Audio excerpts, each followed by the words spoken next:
Trust Arena. We're not hoping that we can just have it. We want to prove ourselves at Trust Arena that we are the best.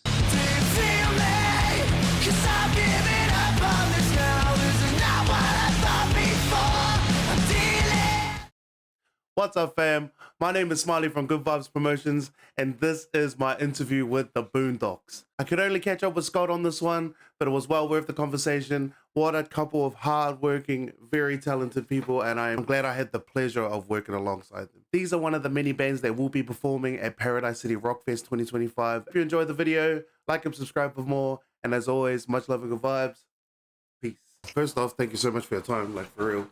Because I know it's been a pretty hard out week or a couple weeks for you, so I really do appreciate you spending time with us and making time for this. So Paradise City, what are your feelings towards that? Are you excited for it? Are you hyped for it? Like what's the emotions going towards that? Yeah, I'm pretty hyped for it. It's our first ever international support, and it's our first ever arena show, so it's not even just one international support. I see it as it's like there's Blind Spot and there's Alien Air Farm, 28 Days, Drowning Pool, so it's quite a lot of bands. Yeah. Like we thought we'd be lucky enough to open up for one of those bands, but now we're opening up for like it's pretty insane. Like even like just for me, it was like Alien Air Farm, Drowning Pool. Like, you know, I was like, holy, like this is a pretty crazy lineup. Like, especially for an NZ show, it's pretty cool to see. And like, you know, like, and the guys at Good Promotion and 180, they're real cool. Like, you know, like getting local acts on, and you know, like trying to support local acts. I thought that was really good of them to do. Yeah, I'm looking forward to like some of those like opening acts I've known about for like even Ridden by Wolves and stuff are like pretty big in the New Zealand scene. Yeah. So it's cool to do a show with Ridden by Wolves. Yeah, they're massive. Yeah, they're quite big. They're pretty cool bands. So I'm looking forward to just all those bands. I don't think I've done a show with any of them yet. So I'm looking forward to Pull Down the Sun and stuff. So yeah, this is really big show for us. Lots of firsts on it for us. Yeah. That's really cool, man. Where do you see like the future of New Zealand rock heading? Like, especially in your position, like, well, what are your visions for the future of New Zealand rock?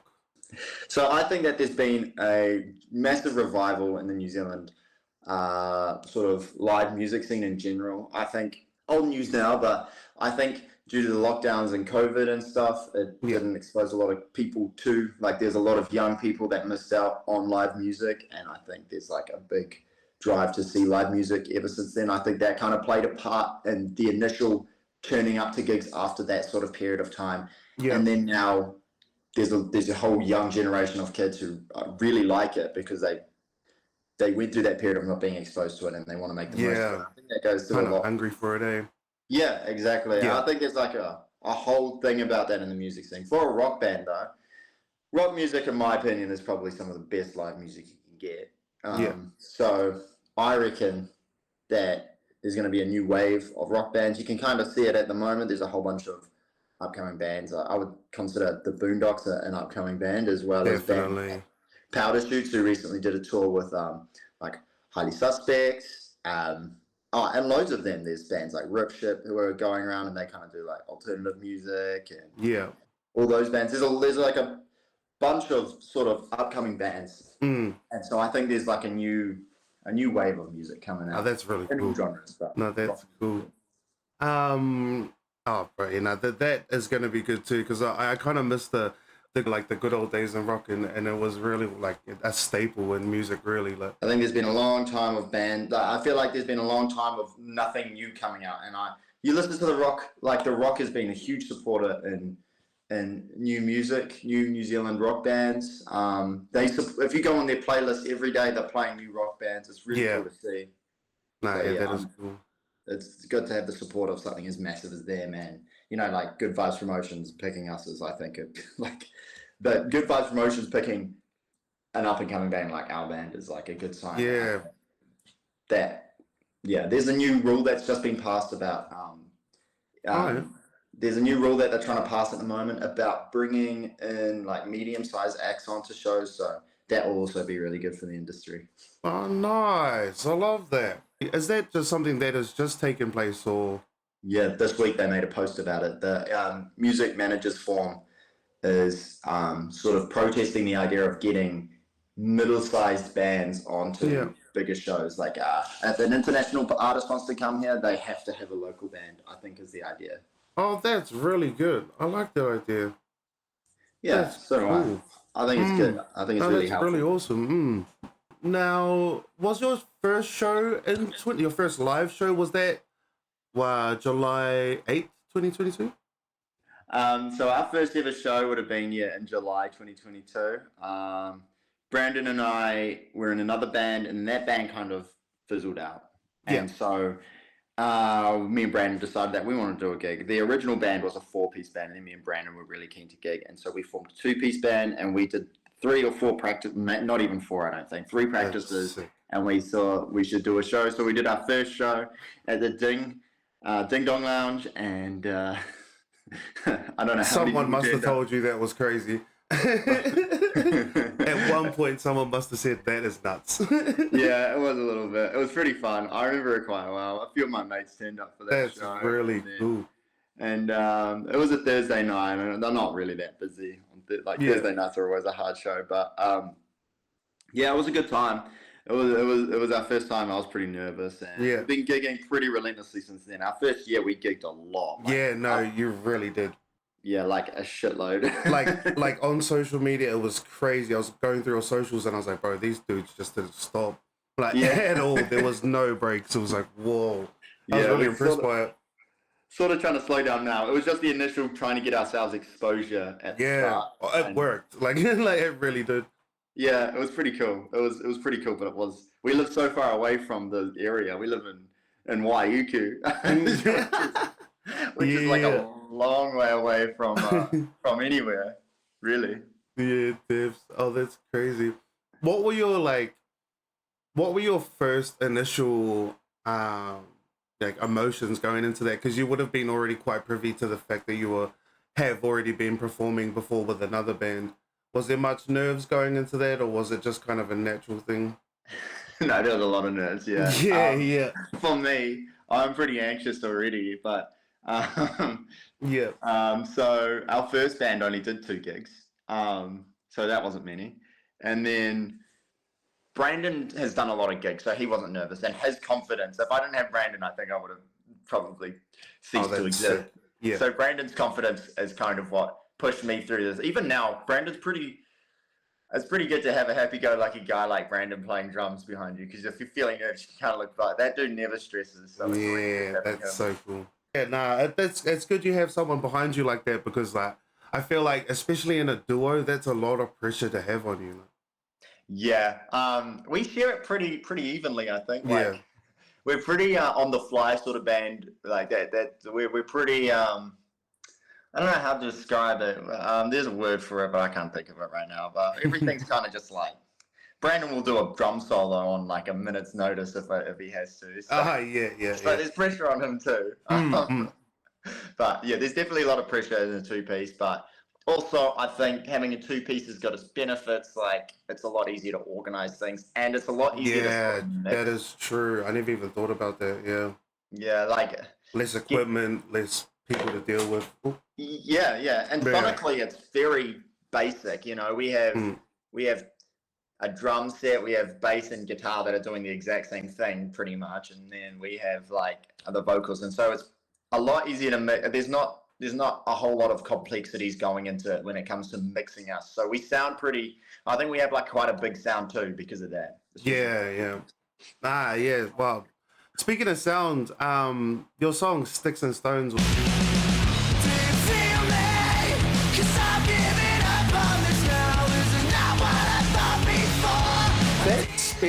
Is it true that it spent 8 weeks on the rock chart? Yeah. So that is a wicked achievement, man. That's huge. Yeah, Sticks and Stones is our latest single. We're going to be releasing one before the festival. Let's go. Paradise City. Hear that? We got it, fam. We got him. Next year's gonna be a big one. We got a few releases lined up. Sticks and Stones is, man. When we released Black Taxi, because Black Taxi did really well too. Black Taxi was in the charts for fucking ages. Yeah. And we're so good there, but it's always that pressure. Like, oh, can we follow up with something better than this? And then Black Taxi felt like, oh man, can I even do better than this? And then we wrote Sticks and Stones, and I was like, yes, I can write better than this. Sticks and Stones felt like... No, I love Sticks and Stones. It's so well written. Like a magnum opus. But it was really fun. I really love that song. It's my favorite, one of my favorite songs that we... It's really good. I love that song. Thank you. Yeah. The Rock took a liking to it, and they played it a lot, which is sick, and that helped us get in the charts. So that was in the charts for 8 weeks, and we got some more tunes coming out though, and I think they're even gonna be better than Sticks and Stones. Damn, that's really cool, man. That's really cool. What is, like, I wanted to always ask, like, what is one of your highlights from the Boondocks? Like, what is something that stands out for you as like, you know, like while you're performing or off stage? It could be like, but being part of the Boondocks, what has been your most memorable journey? There's a few like selling out our EP release show was pretty cool. Oh, that's and supporting Head Like a Hole and Did Favors and racing and meeting all those guys was pretty cool. Playing at Soundsplash was dope. Dope. Sort of like those personal achievements are fantastic. I really like... There's something real nice about meeting like a fan and just having people that the most special thing is like having people reach out to you saying that they connect with your music and they really like it and they are looking forward to everything. Just the sort of the having that relationship with fans and stuff is really sweet. I really like that. And I would say Branden would say the same. Just having someone that's like, I really like your music, it resonates with me, is quite a powerful feeling. Oh, that's really cool. Like, explain that deeper. Like when someone comes up to you saying that stuff, what kind of feelings do you get? Like, is it like I did it, or like, you know, like now I need to work hard, or? Yeah, it's kind of like it's like, man, that's pretty sweet, and it's sort of like yeah, I need to work harder because I want more people to feel this way. Yeah. No, that's good.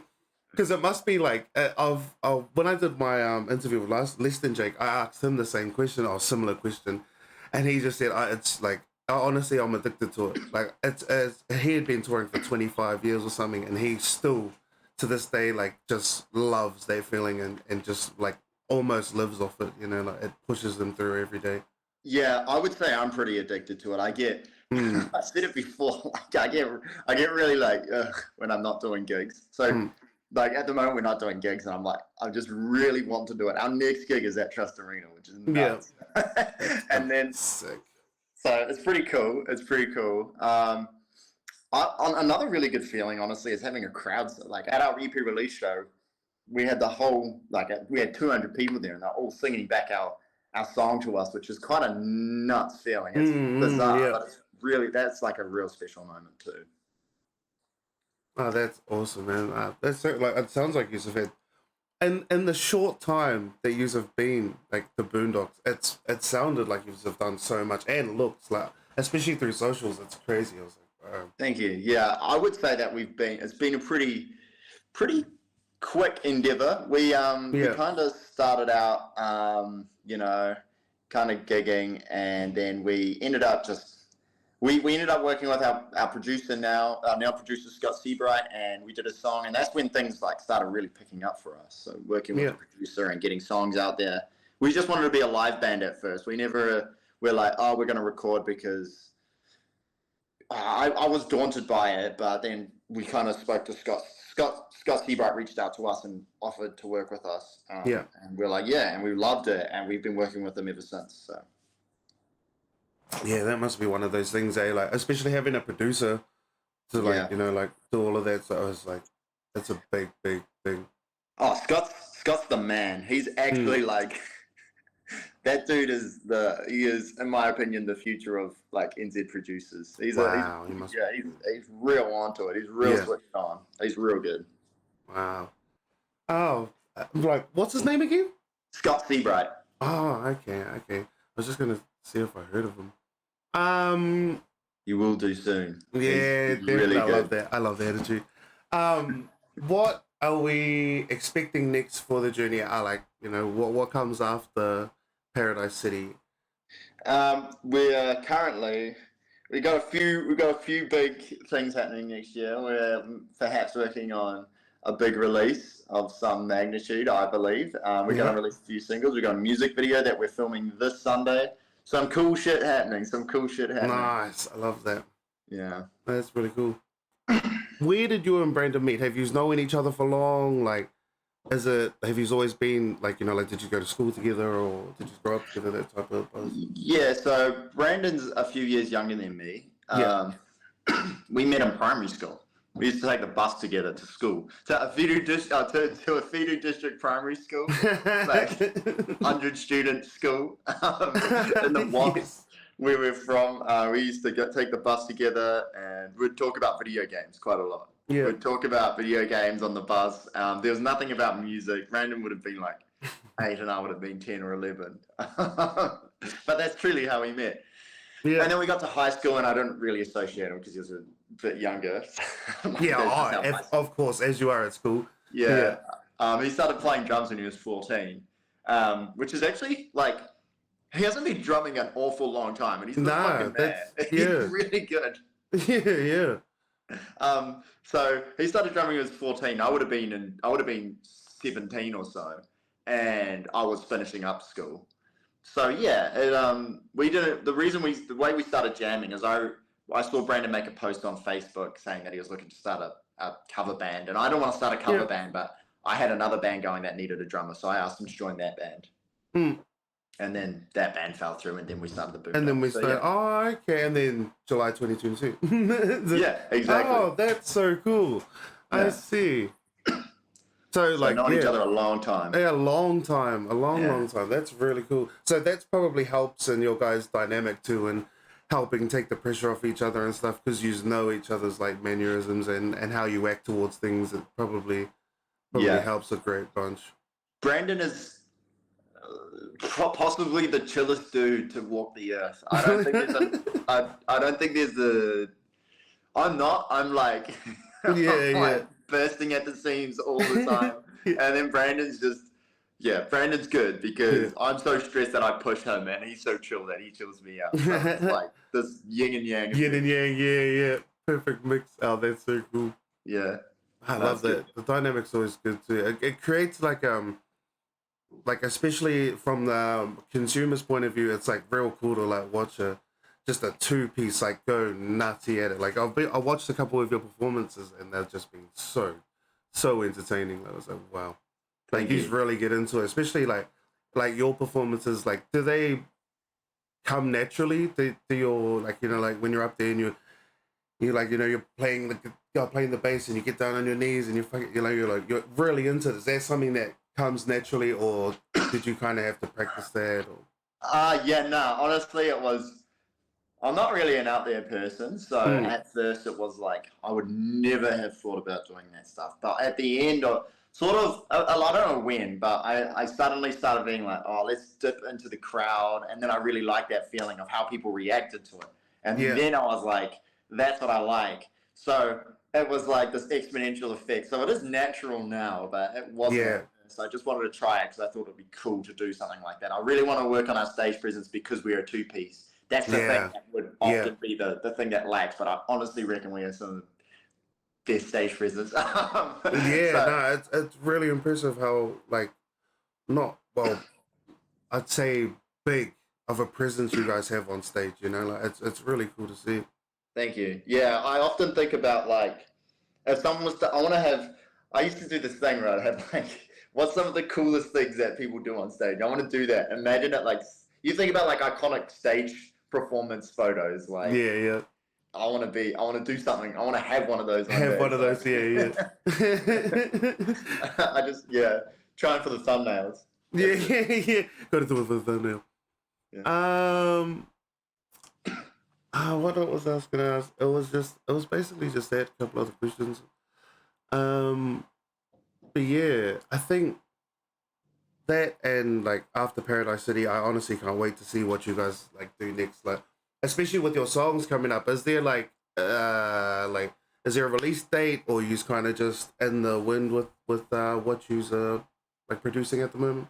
Yeah, we're not exactly a release date and set in stone just yet, but we definitely before. Definitely got one coming out before that, before Paradise City. So we need to have one out, and then we're releasing some more stuff in quick succession. So okay. We've been a bit quiet this year, so next year is going to be a ripper.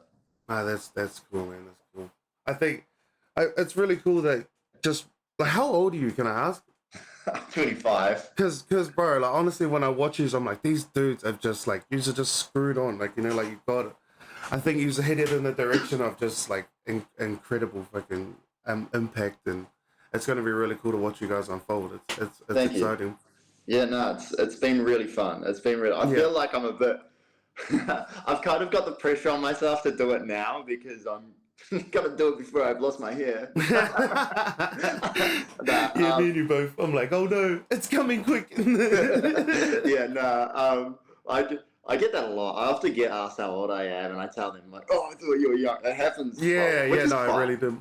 But it's like I've got this pressure on myself that I'm gonna be like too old to do it if I don't do it. I've got this like, mate, I'm nearly 30, and honestly, I don't regret starting now. Fair enough. I've got this immeasurable pressure on myself to do it now and do it as fast as I can, which is probably the reason why we've done quite a lot so far. To be honest, like Branden's still young.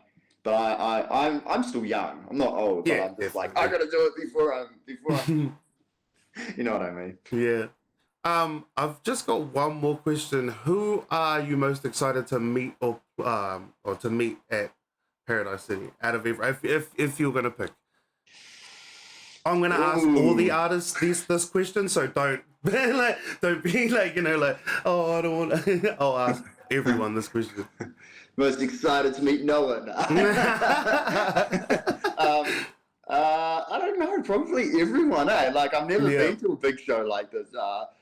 I've never been on this side to a big show, so it's going to be interesting for me as well. I'm going to have to be like, I'm going to have Joel, I'm going to be on Joel's side. Yeah. Just making sure I don't make any... Yeah, I don't know. Blind Spot probably is a big one, just because the band of New Zealand. Like when you think about big New Zealand bands, it's like She Hard, Blind Spot, and like LMNOP and stuff. And Blind Spot's just right up there. So I'm really excited to even if I don't get to meet them, I'm excited to see them live again. Just see them, But I'm really excited to. Blind Spot's a major one for us. Blind Spot's a big tick on the bucket list to do a show with. Oh, that's really awesome. Yeah. They're one of the big ones. Oh, you're real lucky to be in that position then, because that is so awesome. Yeah, I mean, honestly, I'm really excited to meet the Alien Ant Farm guys and Drowning Pool and all that, because I kind of want to know what it's like to do that transfer, because I'm sure that a band like us is like a distant memory of when they were like our size. It was so definitely. Do you remember when you didn't have a label and you didn't have how do I get there? Yeah, so I'd probably like to pick their brains, but I'm probably best not to. And honestly, go for it, man. I think a lot of these, like especially the older artists that have been in the industry for long, they're keen on the next generation. Like, you know, they really want to bring up the next generation, which is, I've seen it a lot, ever since being at GoodVibes. Like, I've just seen it a lot, people wanting to bring other people up, and it's real cool vibes. Yeah, it's dope. I love it. You know? Yeah, no, that's good. I think I felt that too with some musicians, and that have done some crazy, incredible things, you know. I met some of them, and they're just like, they're all so nice. All the big bands are just so welcoming and nice that we've experienced, and it's really cool. And they're really like, they really want to like lift you up, and they're really like supportive. It's so nice to see, because you know, it's just, you don't know what to expect with musicians or anything, but all of them have been so pleasant. So yeah, and it's actually, for me, I find it like refreshing when they are pleasant and, you know, they have manners, because they didn't, you know, like they didn't do the whole celebrity big guy thing and I'm too cool. Like, you know, like I really love when people are just people at the end of the day. Like it's really good.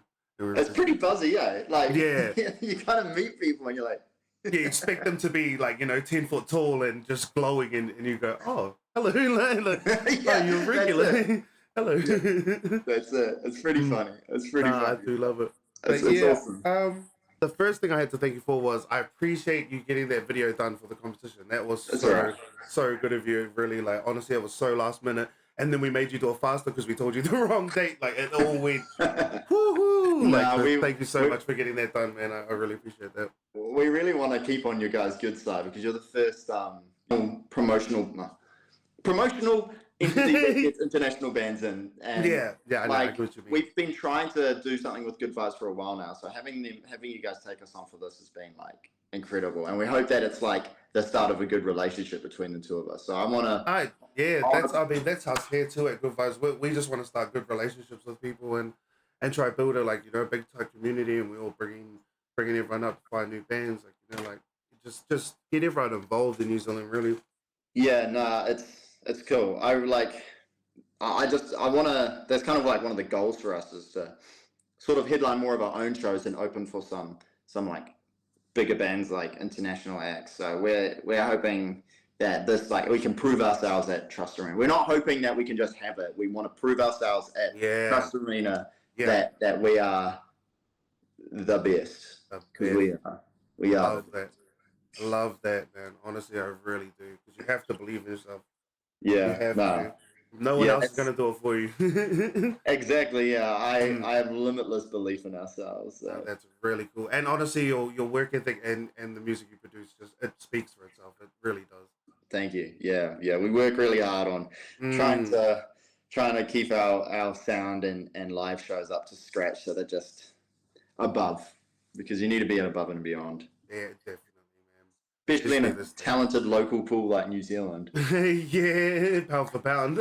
Man, honestly, yeah. It's like, I look at other bands, I'm like, fuck, these guys are good. Like, there's so many bands in New Zealand. Yeah. And you just see them and you're like, Jesus, fuck, I need to up my game.